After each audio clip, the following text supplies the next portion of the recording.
Nah, salah satu permasalahan pemilu kita kan di rekapnya ini, lama prosesnya gitu ya. Untuk tahu hasil resmi tuh butuh waktu sekitar 35 hari. KPU si foto, si rekapnya di Jaga Suara. Ya walaupun blessing-nya kan gitu ya Pak, hikmah kalau kata orang Indonesia itu hikmah. Berarti mereka tidak menyediakan data terbuka. Tidak. Oh. Menurut saya tidak terbuka kemarin. Cuma foto kok. Gitu. Membuka foto ya sebatas itu. Mestinya kan itu juga jadi evaluasi bagi KPU. Karena KPU itu sepertinya terbelenggu pada ketakutan-ketakutan yang tidak akan berkontribusi banyak pada kepercayaan publik terhadap teknologi. Jadi yang namanya pakai Sirekap, ini kan saya nangkepnya yang paham Sirekap ini penyelenggara pemilu sama pengembangnya aja. Sama Pak Hadar.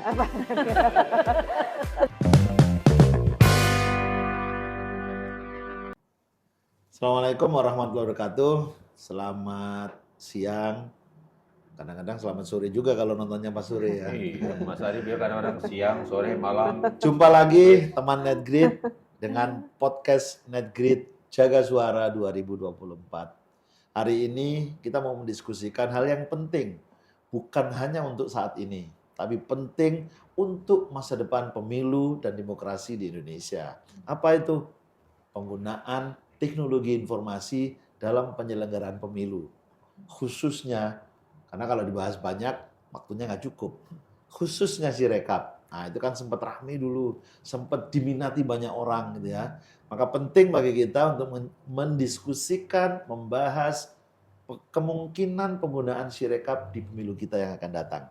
Masihkah itu akan digunakan lagi atau sudah akan muncul teknologi baru? Bersama kita, ada Pak Hadar nih. Ini senior kita, guru kita banyak belajar tentang pemilu dengan Pak Hadar. Dan ada dua Sri Kandi ya. Kayaknya bukan deh. Kayaknya dia Titi dan Ninis. Jadi Mbak Titi dan Mbak Ninis ini dua orang yang konsisten, bukan hanya mempelajari tentang pemilu, tapi dia juga menerapkan, mengimplementasikan semua rumus ilmu pemilu supaya pemilu dan demokrasi Indonesia menjadi lebih baik. Mbak Ninis, selamat sore. Sore Pak Arit, sehat Pak? Sehat ya? Alhamdulillah. Yang sehat. Iya, Mbak Titi, kalau Mbak Titi ini bukan hanya sehat, dari wajahnya kelihatan sekali dia. Makin seger. Mbak Titi, gimana Mbak Titi kabarnya? Baik, alhamdulillah. Alhamdulillah. Ya. Nah, kalau saya nanya duluan, nanti kurang keren gitu ya. Saya persilakan senior saya Pak Hadar nanya duluan deh. Pak Hadar, gimana ini Sirekap kita untuk pemilu yang akan datang gitu. Ya, terima kasih Mas Arif sudah memulai. Saya menggunakan kesempatan juga, terima kasih banyak Mbak Ninis, Mbak Titi yang sudah bergabung. Ya, saya kira kita baru saja menuntaskan ya pengalaman pengawalan pemilu dan pilkada kita dengan gerakan Jaga Suara 2024 ya. Banyak pembelajaran Mas Arif, Mbak Ninis dan Mbak Titi di dalam kegiatan ini. Saya yakin juga punya catatan karena Mbak Ninis melalui Perludemnya, Mbak Titi melalui kegiatan pribadi maupun Perludemnya juga ikut banyak kan kemarin ya. Mahasiswa-mahasiswa kan juga. Nah betul mahasiswa Mbak Titi banyak yang ikut juga ya menjadi relawan dalam gerakan Jaga Suara 2024. Pada dasarnya salah satu pembelajaran yang kita dapatkan bahwa partisipasi masyarakat pemilih di dalam proses mengawal penghitungan suara dan rekap ini penting sekali. Ya. Bahwa mengumpulkannya banyak tantangannya, tapi kemudian dari kerja dari relawan yang terkumpul plus data yang didapatkan, itu sebetulnya kita bisa mampu mengawal hasil pemilu dan pilkadanya dengan informasi hasil penghitungan suara dan rekap ini secara cepat dipublikasikan, itu banyak sekali pihak-pihak yang merujuk, melihat, dan kami yakini juga nih, nanti kita bisa dengar, bahwa ini juga bisa membatasi ruang-ruang yang mau berbuat curang, memanipulasi perolehan suara dan penghitungan perolehan suara ini melalui tahapan rekapitulasi berjenjang itu ya. Nah, kemudian yang kedua, pembelajaran yang lain bahwa penyelenggara itu harus juga mempersiapkan betul teknologi yang mereka gunakan gitu. Dan nyata sekali pada saat pelaksanaan Sirekap di pemilu itu ya berantakan gitu karena kurang cukup siap gitu ya. Nah, berbeda dengan pada saat pilkada. Namun demikian pada saat pilkada juga ada pembelajaran juga yang bisa kita angkat. Kalau hanya nampilin fotonya saja, mempublikasikan fotonya saja, itu juga sesuatu yang tidak maksimal. Bahkan orang pun bisa menimbulkan kecurigaan, punya kecurigaan. Gitu. Kenapa nggak ada tabulasinya? Kenapa tidak ada rekapnya gitu? Kok hanya foto-foto saja misalnya seperti itu. Nah, jadi banyak nanti jadi ganti nama dong. Loh, si foto. Ya, si foto ya gitu.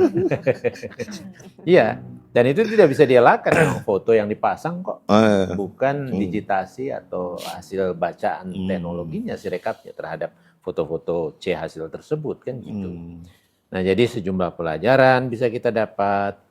Tetapi sekaligus khususnya pada pilkada 2024 di November yang lalu, itu teknologinya sebetulnya sudah diperbaiki banyak oleh penyelenggara kita. Hanya saja tadi tidak ada publikasi hasilnya dan rekapnya gitu. Nah, kecepatannya, akurasinya, tingkat kesalahannya itu cuma ratusan saja dibandingkan dengan puluhan ribu atau lebih dari ratusan ribu bahkan pada saat pemilu. Gitu. Berarti mereka tidak menyediakan data terbuka? Tidak. Menurut saya tidak terbuka kemarin. Cuma foto kok. Gitu. Membuka foto ya sebatas itu. Tetapi kan seharusnya yang namanya hasil itu kan direkap. Dia tidak berdiri sendiri-sendiri di TPS-TPS itu kan. Nah, jadi harus dipublikasikan secara keseluruhan. Nah, jadi kita bisa bertanya kan? Misalnya Mbak Titi, Mbak Ninis, dari siapa yang bisa mulai gitu ya. Apa pendapatnya gitu, pandangannya tentang penerapan Sirekap yang lalu ini oleh penyelenggara pemilu kita gitu. Mungkin ke seberang sana ya, Kli? Ya. Tadi Pak Hadar menyampaikan Sirekap itu penting untuk peserta pemilu, jadi partai politik gitu ya. Lalu penting juga untuk penyelenggara pemilu. Nah, gimana Mbak Ninis melihat ini penting juga nggak untuk masyarakat gitu loh, Sirekap ini? Iya, kan saya ingat ini Pak Arief, Pak Hadar, kalau bicara penggunaan teknologi ya dalam pemilu kita kan kita tentu satu kita nggak sekedar canggih-canggihan mau pakai alat yang mana gitu, karena kalau canggih-canggihan ya nggak akan pernah selesai tuh, akan terus ada terus kan mesin lah apa segala macam. Tapi kan kita mau pakai teknologi ini sebagai tools untuk bisa dikatakan solusi masalah pemilu kita tuh apa sih yang bisa diselesaikan dengan pakai teknologi ini. Nah, salah satu permasalahan pemilu kita kan di rekapnya ini lama prosesnya gitu ya. Untuk tahu hasil resmi tuh butuh waktu sekitar 35 hari. Ya, untuk pemilu ya. Untuk pemilu 35 hari. Dan sepanjang 35 hari ini kan tentu akan banyak spekulasi. Peserta pemilu akan klaim menang gitu ya, berdasarkan hitungan internal mereka akan klaim menang. Lembaga hitung cepat hasilnya ada yang beda-beda gitu ya. Kan sementara publik butuh kepastian gitu loh untuk tahu dapat hasil resminya. Nah, sementara kita nunggunya agak lama. Nah, kehadiran teknologi bisa menjadi solusi untuk bisa mempercepat, kita butuh tahu hasilnya tuh bisa lebih cepat gitu. Perkiraan hasilnya. Nah, Sirekap tuh kalau pandangan saya bisa menjadi jembatan menuju ke sana.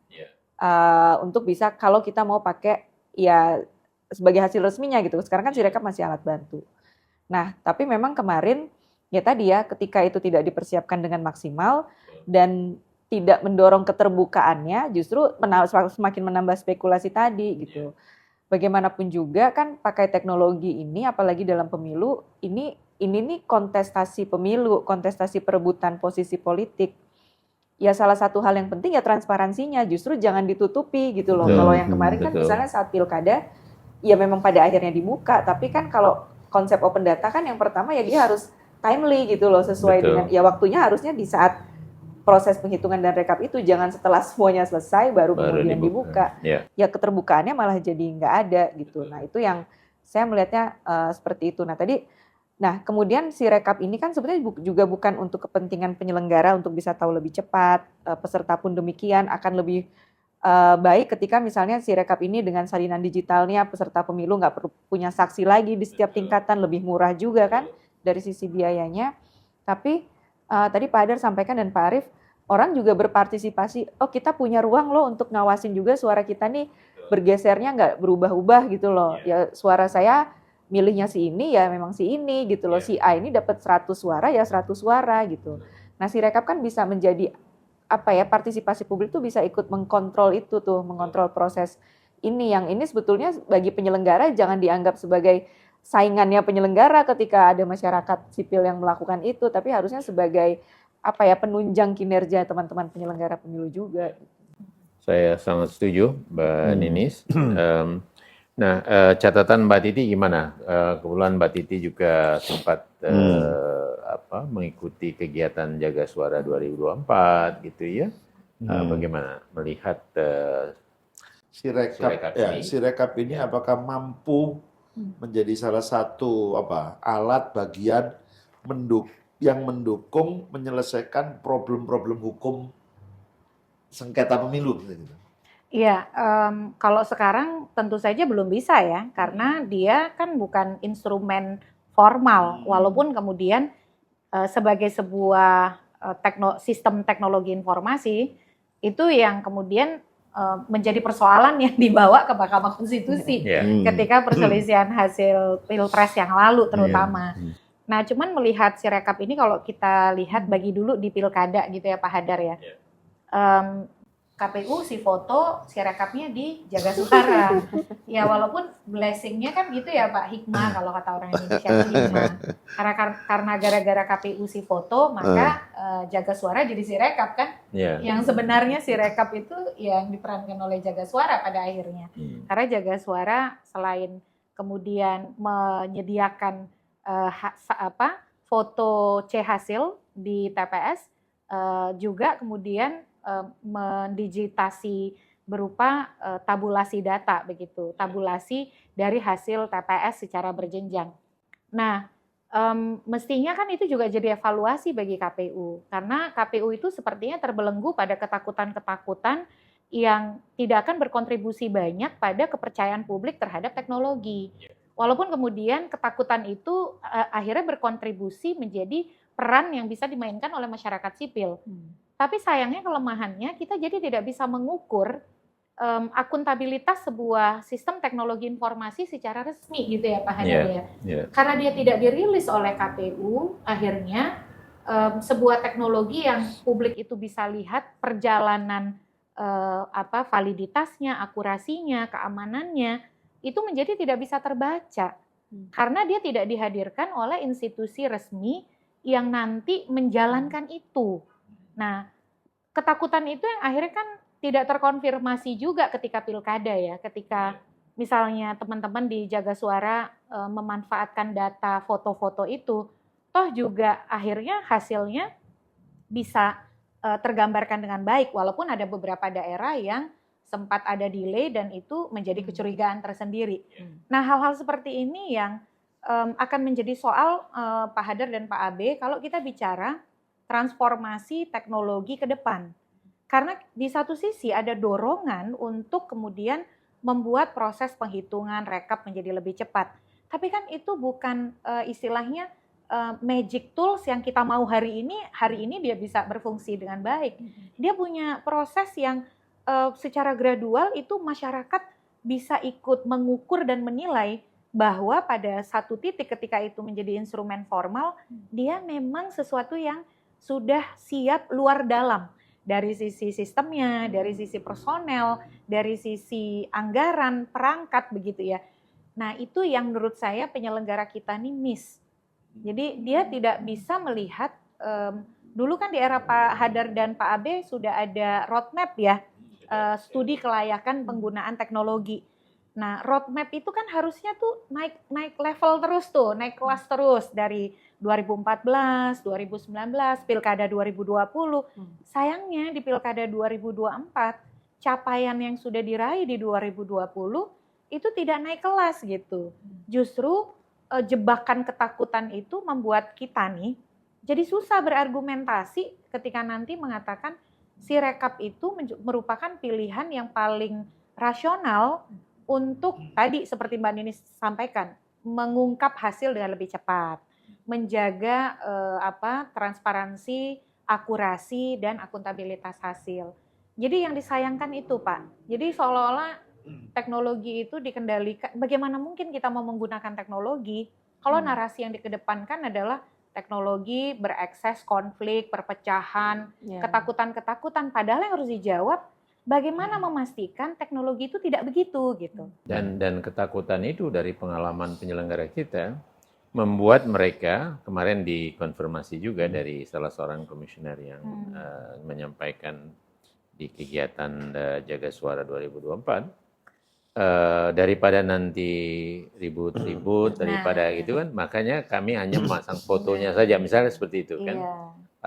Bukan dicari upaya untuk menyelesaikan kekhawatiran tersebut, ya kan? Kalau nggak diuji coba, bagaimana kita tahu kan Pak? Betul. Nah itu yang menurut saya itu, ya ini apakah ketakutan karena pesanan, atau memang ketidakmampuan untuk menjawab ketakutan itu jadi bias gitu. Ketidakmampuan atau jangan-jangan ketidakmauan.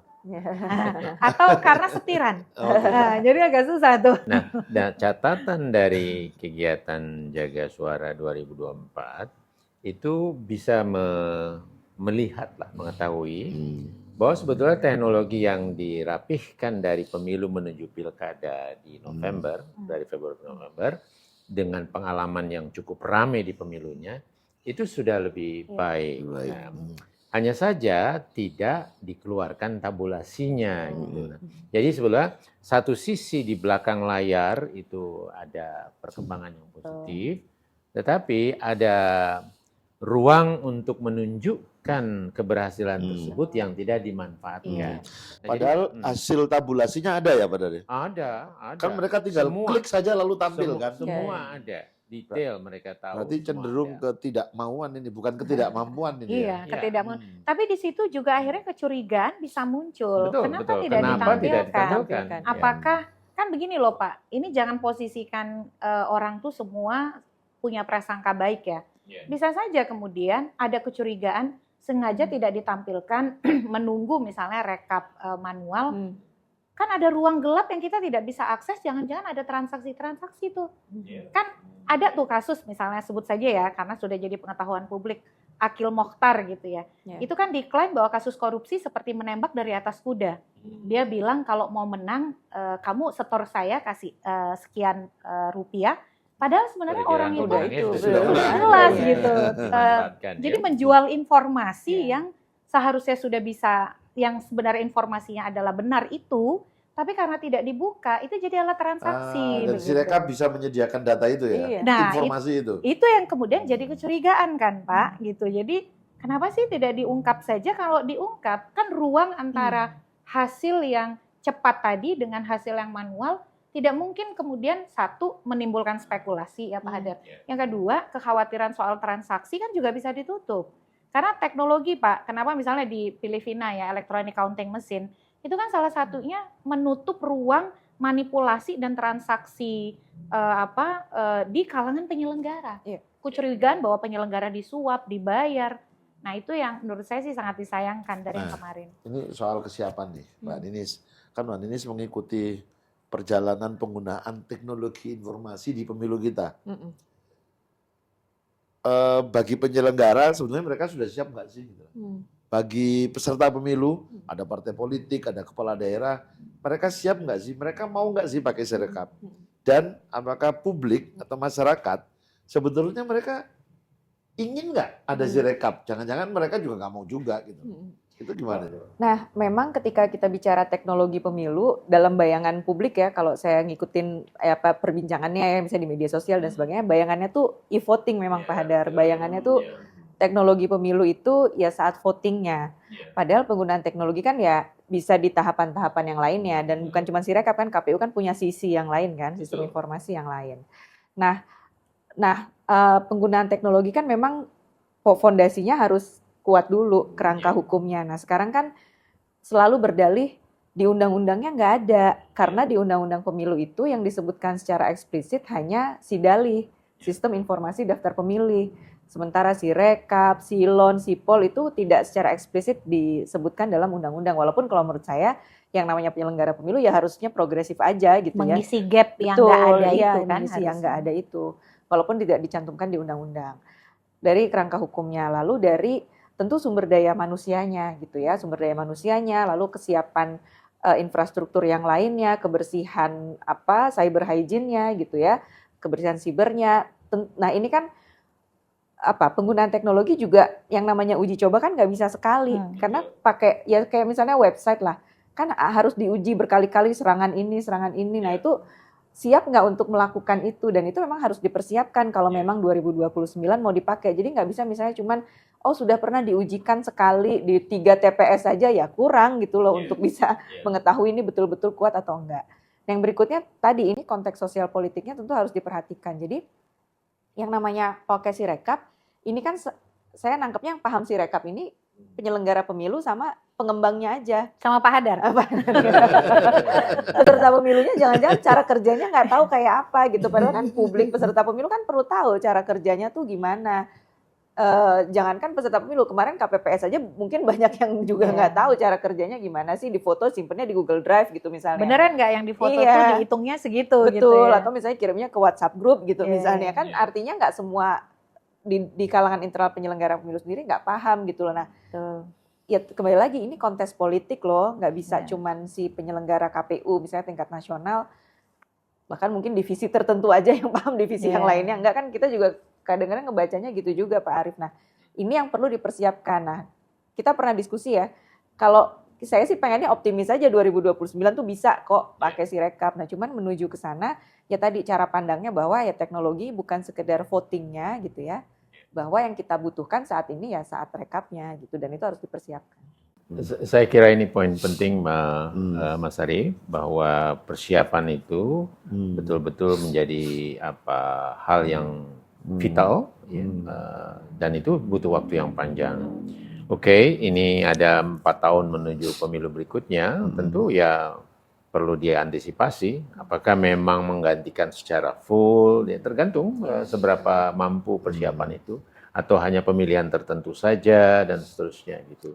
Nah itu Mbak Titi, menuju 2029, gimana? Kita kira-kira harus pakai ini di 2029 atau udahlah kalau gitu 2034 saja gitu? 2029 itu jangan lupa Pak, pemilunya lebih sederhana. Kalau kemarin kan pemilu 5 surat suara alias 5 kotak gitu ya. Mestinya lebih siap ini Harusnya lebih siap. Nanti 2029 dengan putusan MK terbaru, serentak nasional, serentak daerah, kan tiga posisi hanya saja. Presiden lebih sederhana. Walaupun ada game changer penghapusan threshold pencalonan ya, bisa jadi calon presiden bertambah. Insya Allah kalau saya sih pengennya nambah. Tapi kan tetap saja sederhana jumlahnya. Kayaknya ya, pingin nyalon ini. Siap menjadi tim kampanye. Nah, satu presiden pasti lebih sederhana ya Pak Hadar ya. Di era Pak Arief dan Pak Hadar juga waktu itu kan calon kalau presiden ini kan sebenarnya eksekutif ya, mirip sama pilkada. Banyak-banyak kayak calon ya, seberapa banyak sih gitu kira-kira. Yang kedua DPD, yang ketiga DPR. Kalaupun DPR kita dengan tetap misalnya sistem proporsional terbuka, kalau saya dan Pak Hadar kan sama Mbak Ninis berharapnya campuran ya. Kalau campuran bahkan lebih sederhana lagi ya Pak Hadar. Nah harusnya visible Pak, tapi lagi-lagi yang penting itu kadang-kadang Pak, dari pengalaman saya, instrumen hukum sebenarnya sudah cukup. Sudah banyak putusan MK yang secara basis konstitusi menekankan teknologi boleh digunakan. Misalnya putusan 147 2009. Walaupun itu tentang e-voting untuk pilkada, tapi kan esensi atau substansinya membolehkan penghitungan, pemungutan, penghitungan dan rekap.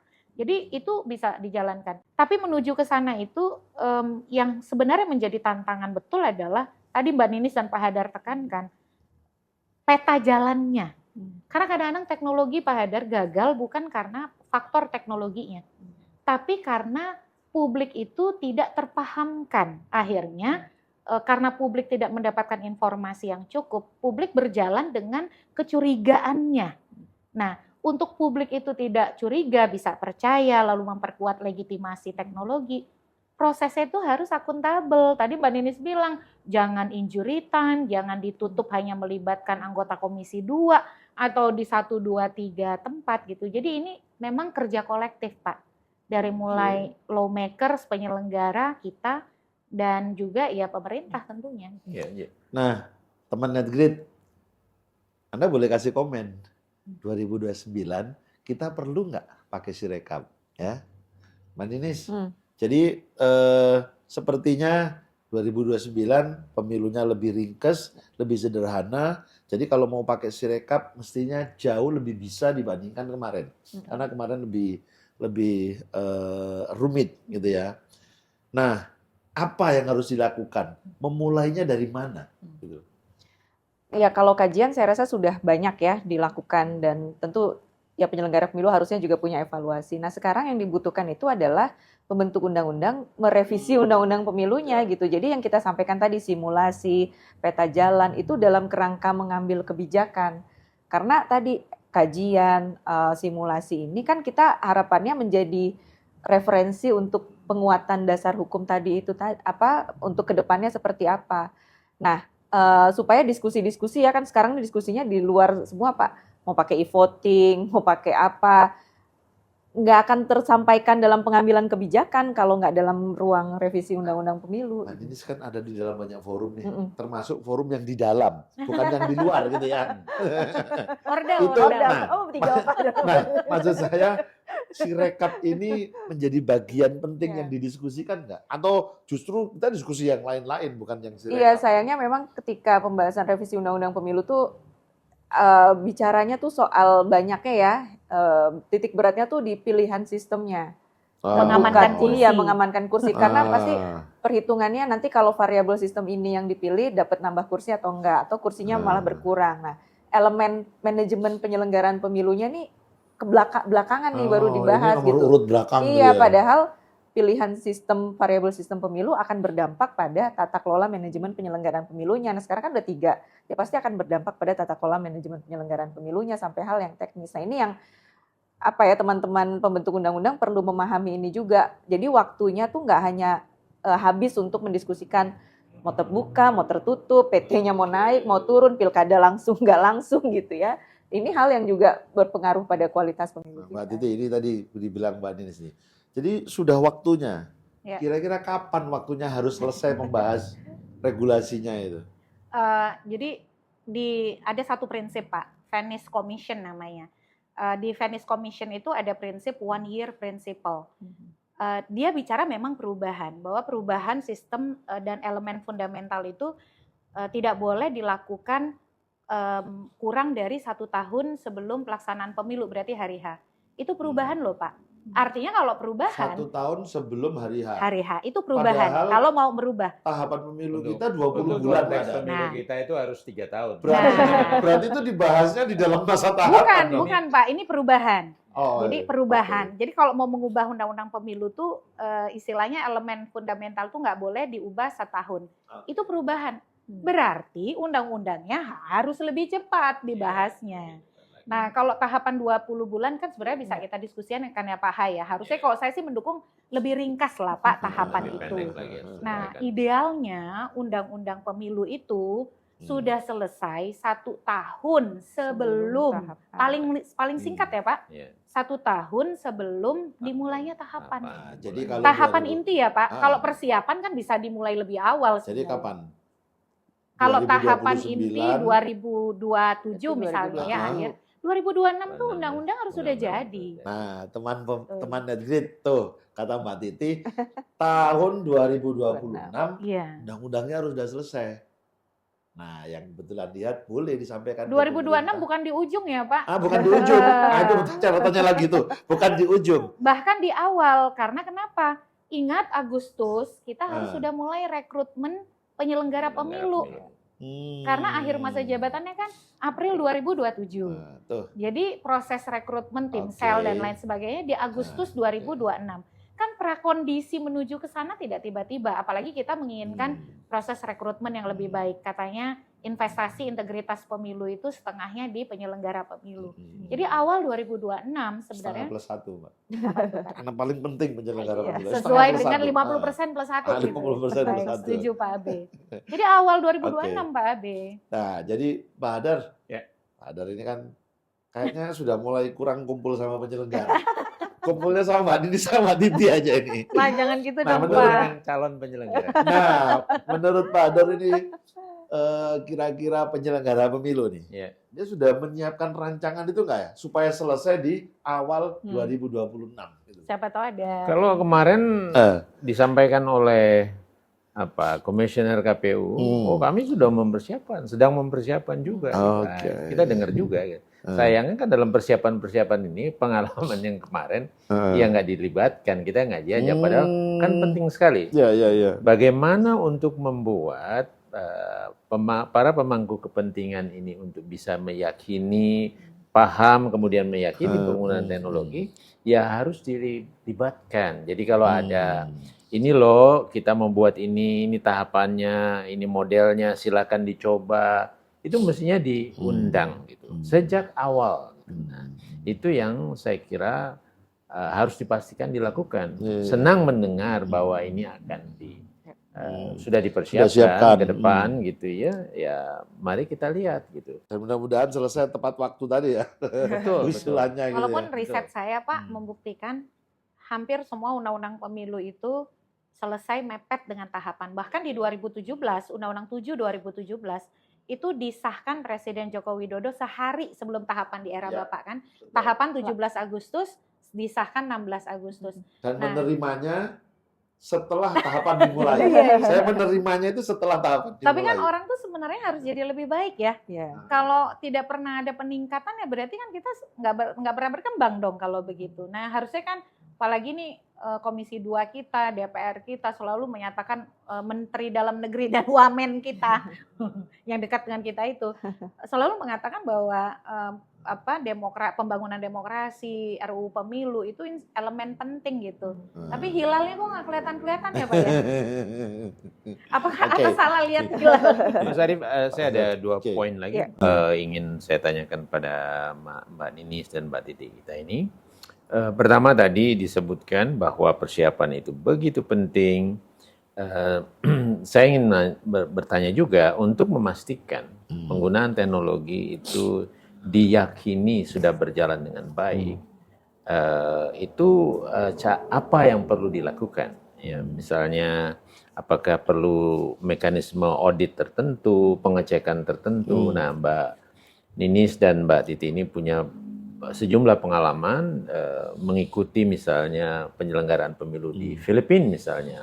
Nah, saya dengar ada cara mereka untuk mengecek penggunaan teknologi yang terkait dengan proses penghitungan suara di Filipina itu yang sangat terbuka, melibatkan pihak luar dari penyelenggara itu. Mungkin Mbak Ninis bisa bercerita tentang itu. Mungkin ini juga yang bisa kita dorong untuk digunakan di Indonesia ke depan.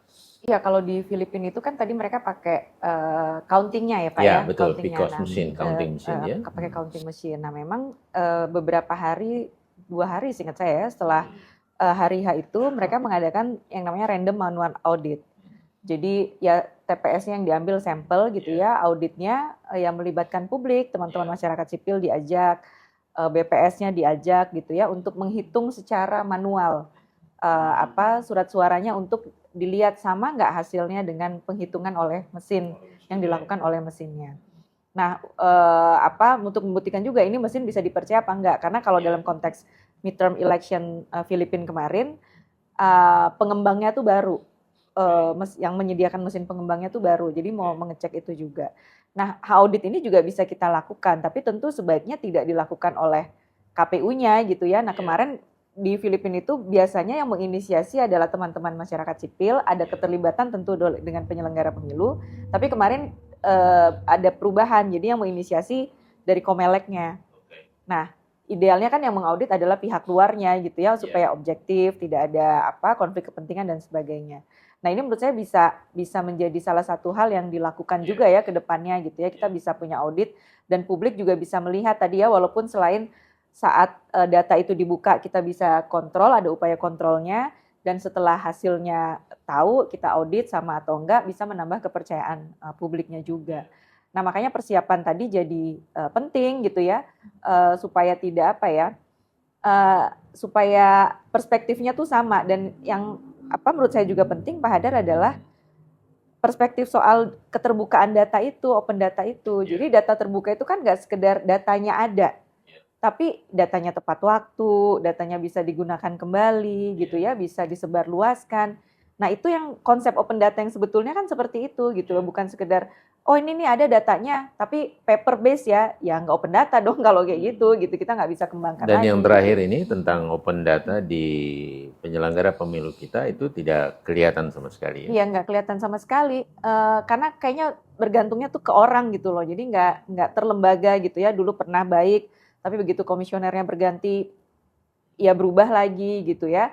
Padahal ini ya kan. Makanya jangan salah pilih orang ya. Iya, karena masa setiap kita mau minta, ya kayak kemarin lah misalnya Perludem ya, kami lagi menghitung hasil misalnya ya, hasil pemilu ya kemarin ya. Karena data itu nggak bisa diakses dengan mudah, ya kami harus email satu-satu, bersurat satu-satu gitu ya ke KPU di provinsi, kabupaten, kota. Iya, kalau emailnya dibales, kalau emailnya nggak dibales kan ya. Atau misalnya ya memang ada PPDI gitu ya yang bisa kita mintakan gitu. PPID, mohon maaf. Tapi kan akan baik kalau datanya tuh memang tersedia gitu loh. Karena banyak sekali Pak, misalnya kayak akademisi, peneliti-peneliti dari luar itu tuh mencari loh data-data ini. Sementara mereka kesulitan dapatnya dari mana sih data-data ini. Gitu. Ya, jadi audit tadi menjadi penting untuk kita bisa memastikan bahwa teknologi yang digunakan berjalan sesuai dengan apa yang dimaksudkan. Tapi kemudian hasil dari teknologi itu, data yang dikumpulkan haruslah dipresentasikan secara terbuka ya, dan format terbuka yang artinya bisa dimanfaatkan lebih lanjut untuk data tersebut diolah. Ini yang ada udah tidak lengkap, bentuknya PDF, harus ketik sendiri gitu ya. Mbak, satu lagi yang terakhir saya kira dari saya Mas Arief, Mbak Titi, nah pilihan teknologi yang mau kita gunakan itu kan juga penting. Tadi Mbak Titi mengatakan untuk dipastikan atau haruslah bisa menjawab permasalahan yang kita hadapi. Gitu. Sehingga keluar ide dengan yang kita perlukan sebetulnya adalah teknologi rekapitulasi, electronic recapitulation technology gitu ya. Nah, tapi banyak yang memahami bahwa kalau di pemilu teknologi itu adalah e-voting gitu ya. Nah, ini gimana nih, belakangan juga banyak yang mengangkat gitu ya, apalagi kemudian dikaitkan dengan keseharian kita penggunaan bank, kita juga udah biasa dengan teknologi gitu ya, ada e-banking dan segala macam. Pilkada pemilihan kepala desa kita juga udah menggunakan e-voting gitu. Nah, menurut Mbak Titi, apakah memang e-voting ini sebetulnya yang bisa menyelesaikan persoalan pemilu kita semua, atau justru sebaliknya? Iya, perbedaan politik dan bisnis itu kan pada kepentingannya ya Pak ya. Kalau bisnis kan kredibilitas perusahaan karena mereka mencari konsumen itu sangat diutamakan. Satu cerita buruk saja soal platform bisnis itu bisa berdampak jangka panjang. Tapi yang namanya merebut kekuasaan Pak, di situ tantangan terbesar adalah moral dan etika gitu, yang mudah sekali patah. Jadi tidak sesederhana itu atau sekompatibel itu membandingkan antara kita memakai aplikasi taksi online, transportasi online dengan memakai aplikasi yang mengolah suara kita.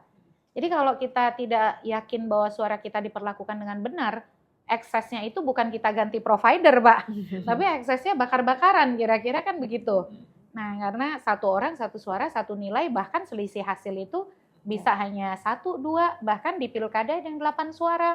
Nah, itu yang kemudian membutuhkan jawaban yang tepat dari sebuah teknologi yang akan digunakan.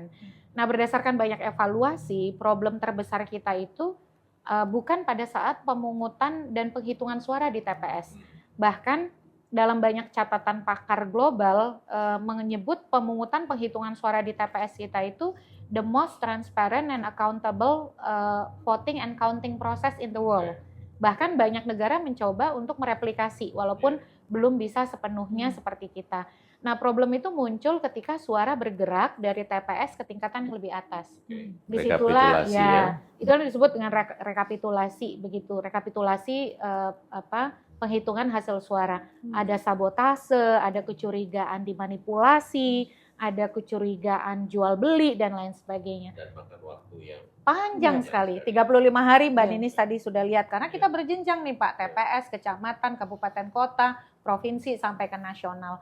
Jadi yang di mana-mana hukum teknologi itu kan gradual ya Pak, karena dia membutuhkan uji coba, selain menyiapkan instrumen hukum, uji coba, anggaran, personel dan lain sebagainya. Jadi dalam konteks itu, mari kita mulai dengan yang paling relevan dan dibutuhkan, yaitu menjaga kemurnian suara pemilih supaya tidak disabotase, dimanipulasi setelah diberikan di TPS, yaitu dengan tadi teknologi, sistem teknologi informasi rekapitulasi suara, Sirekap. Kenapa nggak kita seriusin ini? Jadi jangan melompat. Saya kok curiga ya Pak Hadar, narasi e-voting justru diungkapkan untuk tidak menyelesaikan masalah. Ujung-ujungnya kita nggak siap, e-votingnya jangankan bisa terrealisasi, Sirekapnya juga ke laut gitu ya. Akhirnya mengawang-awang tidak pernah bisa kita realisasikan. Jadi kita emang harus fokus nih Pak, karena menurut saya banyak yang memecah konsentrasi, jangan-jangan motifnya justru untuk tidak atau untuk menghambat ini supaya tidak bisa terlaksana begitu. Dan Mas Arief yakinlah ya bahwa e-voting kalau kita masih digunakan apalagi untuk sistem pemilu kita seperti sekarang, itu orang akan pencet satu halaman, terus cari partai politik di halaman lain, beli calonnya, itu akan menghadapi mesin lama gitu, yang rumit gitu. Saya membayangkan seperti itu. Sementara kalau pakai mesin itu Pak, eksesnya adalah karena dia untuk efisiensi, dia itu akan menambah jumlah pemilih di satu TPS. Yang kalau saya ikuti itu selalu paling sedikit satu TPS itu 1.000, bahkan di Filipina kan 2.000, 5.000. Iya, ribuan. Jadi accessibility warga masyarakat ke TPS-TPS itu akan menjadi sangat sulit karena mesin yang harus disediakan untuk voting itu nggak bisa banyak juga, gitu. Karena itu mahal, belum lagi nanti mesin cadangannya, gitu. Dan yang terpenting tadi bahwa proses menghitung bareng-bareng yang begitu transparan, yang begitu dinilai kualitasnya sangat baik, itu akan hilang. Karena orang akan berhadapan dengan mesin, habis itu mereka pulang saja tanpa juga mengerti habis itu suaranya dikemanakan begitu, bagaimana prosesnya gitu. Nah, dan kalau kita punya mesin banyak, bukan hanya difikirkan pada hari penggunaan mesinnya, tapi nyimpennya untuk kepentingan 5 tahun yang akan datang. Karena dia tidak bisa disimpan di ruangan biasa yang nanti lembab, dimakan rayap, mesinnya rusak semua. Itu luar biasa. Walaupun hitungan bisnis itu ada cara juga merental, menyewa katanya begitu kan. Tapi hati-hati juga bahwa teknologi itu juga berkembang sangat cepat. Jadi nanti tuntutan-tuntutan perubahan terus-menerus itu kan makin banyak juga gitu. Gitu Mas Arief, rumit sekali. Jadi kita dorong. Pokoknya fokus ya Pak, Sirekap. Sirekap saja gitu. Taman Nadgrid dan pemirsa, ini diskusinya banyak. Tapi kira-kira catatannya, saya tidak bikin kesimpulan ya, tapi catatan kecilnya adalah, satu, kita mesti fokus. Kita mau apa untuk memperbaiki pemilu dan demokrasi kita. Sirekap menjadi salah satu caranya. Yang kedua, atur waktunya. Jangan sampai terlambat. Membuat regulasinya, mempersiapkan orang-orangnya, gitu ya. Teknologinya sendiri, gitu ya. Dan anggaran Pak. Yang ketiga, ini yang paling penting ini menurut saya. Setiap menyelenggarakan pemilu, pastikan integritasnya Iya. transparansinya dijaga dengan baik. Dan tentu kualitas, profesionalitas penyelenggaranya itu harus cukup teruji. Mbak Ninis, Pak Hadar, Mbak Titi, kita bisa cukupkan diskusi tentang Sirekap. Baik, Dan teman NetGrid, kita nanti akan jumpa di sesi podcast berikutnya tentang isu yang sedang menghangat. Putusan Mahkamah Konstitusi 135. Terima kasih. Assalamualaikum warahmatullahi wabarakatuh. Waalaikumsalam warahmatullahi wabarakatuh.